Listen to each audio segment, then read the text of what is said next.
बहुत साल पहले की बात है। हिमालय की पहाड़ों में एक छोटा सा गांव बसता था जिसका नाम था नंदीपुर। ये गांव अपने शांति और सुंदरता के लिए बहुत मशहूर था, पर किसी को यह नहीं पता था कि इस मिट्टी के नीचे एक पुराना राज दबा हुआ है। एक ऐसा राज जो खून से लिखा गया था। कहते हैं 1890 के आसपास एक विदेशी आदमी इस गांव में आया था जिसका नाम था काउंट विक्टर। वो एक अमीर और बहुत ही अजीब किस्म का आदमी था। दिन में कभी नहीं दिखता था, पर रात को उसके महल में रोशनी जलती रहती थी। हालांकि गांव वाले उसे एकदम पसंद नहीं करते थे, पर पैसों के लिए अपना मुंह बंद रखते थे। एक रात एक जवान लड़की अचानक गायब हो गई। 2 दिन बाद उसकी लाश मिली, सफेद, बेजान, और गर्दन पे 2 गहरे दांतों के निशान। धीरे धीरे ये डर पूरे गांव में फैलने लगा। लोगों को काउंट विक्टर के ऊपर शक हुआ। गुस्से में भर के गांव वाले उसके महल की तरफ चलने लगे, और अंदर जाकर उन्होंने जो देखा, उनकी रूह कांप उठी। क्योंकि काउंट विक्टर कोई इंसान नहीं था। उसकी आंखें लाल, चेहरा मुर्दा जैसा सफेद, और दांत खून से भरे हुए थे। गांव वालों की तरफ देखकर वो कहने लगा कि मैं कोई इंसान नहीं हूं, मैं एक ड्रैकुला हूं, और तुम सब अब मेरे भोजन बन चुके हो। उसके ये खौफनाक आवाज उस महल के चारों तरफ गूंज उठी। उस रात गांव वालों ने उसे मारने की कोशिश की। आग लगा दी, महल जला दिया गया। ड्रैकुला आग में जलता हुआ चीखा, और फिर सब कुछ एकदम से थम सा गया। लोगों ने सोचा कि वो दरिंदा आखिरकार खत्म हो गया, पर वो गलत थे। क्योंकि शैतान कभी मरता नहीं है, शैतान लौट कर ही आता है। फिर 100 साल बाद नंदीपुर दोबारा बसा। नए लोग, नए घर, पर जंगल के उस पुराने हिस्से को कोई छू तक नहीं पाया था। फिर एक रात वो खौफनाक मंजर फिर से वापस आया। पहली बार एक बकरी गायब हो गई, फिर एक आदमी, फिर एक बच्चा। हर बार वही निशान जो आज से 100 साल पहले हुआ था, 2 दांतों के। हर कोई कहने लगा कि वो लौट आया है। गांव के सरपंच ने भी यही कहा, ड्रैकुला, खून का प्यासा। गांव में अफरा तफरी मच गई। रात होते ही सब अपने घर बंद कर लेते थे, पर डर दीवारों के अंदर भी घुस चुका था। सबको गहरी रातों में पूरे गांव में किसी के चलने की आवाज सुनाई देती थी। इसी बीच एक दिन इस गांव में एक आदमी आया, काले कपड़े, गले में जीसस का क्रॉस, और हाथ में एक पुरानी बाइबल। उसने गांव वालों से कहा कि मैं फादर थॉमस हूं।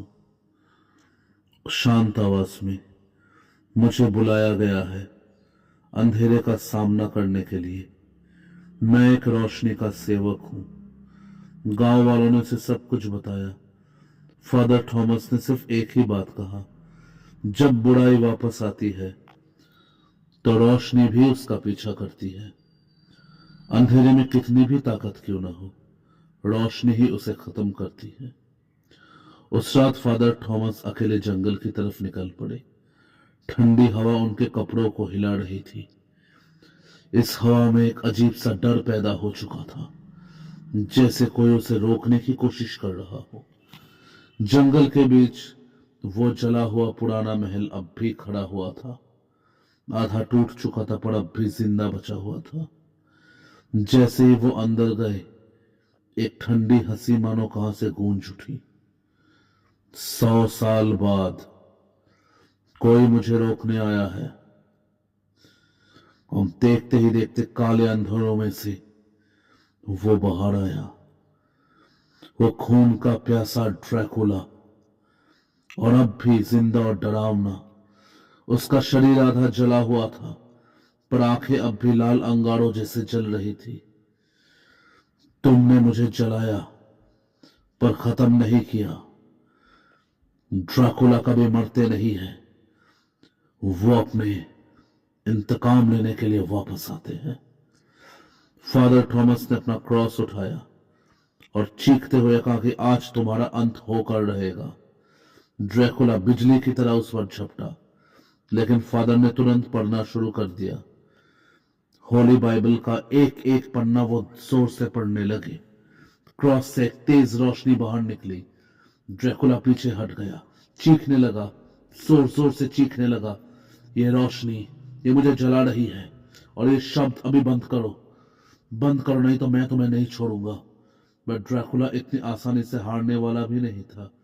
वो हवा में गायब हो गया और अगले ही पल फादर के पीछे खड़ा था। उसने फादर का गला पकड़ लिया, पर फादर ने बिना डरे अपनी जेब से पवित्र पानी को निकाला और उसके चेहरे पर फेंक दिया। ड्रैकुला जोर जोर से चीखने लगा और चेहरा जलने लगा उसका। फादर थॉमस ने अपनी होली बाइबल खोली और जोर जोर से पढ़ने लगे।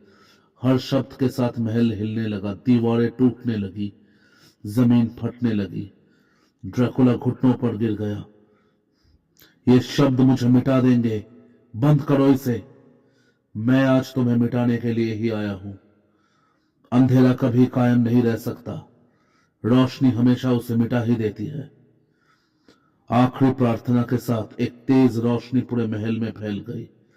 ड्रैकुला एक तेज चीख के साथ धीरे धीरे राख बन गया और हवा में गायब हो गया।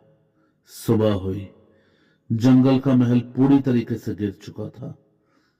फादर थॉमस गांव लौट आए। लोग उसे देखकर हैरान हो गए, क्योंकि आज तक इस दरिंदे के हाथ से कोई बच नहीं पाया है। वो पहले इंसान थे जो बच आए थे। उन्होंने कहा कि यह श्राप खत्म हो चुका है, अब सब महफूज है, और वैसे ही हुआ। लेकिन कुछ महीनों बाद एक रात एक आदमी उस जंगल के पास से गुजर रहा था। तभी उसने सुना एक धीमी सी हंसी कि मुझे खून चाहिए, खून, खून का प्यासा हूं मैं। वो आदमी वहीं पे जम गया, क्योंकि अंधेरा खत्म कभी पूरी तरीके से नहीं होता।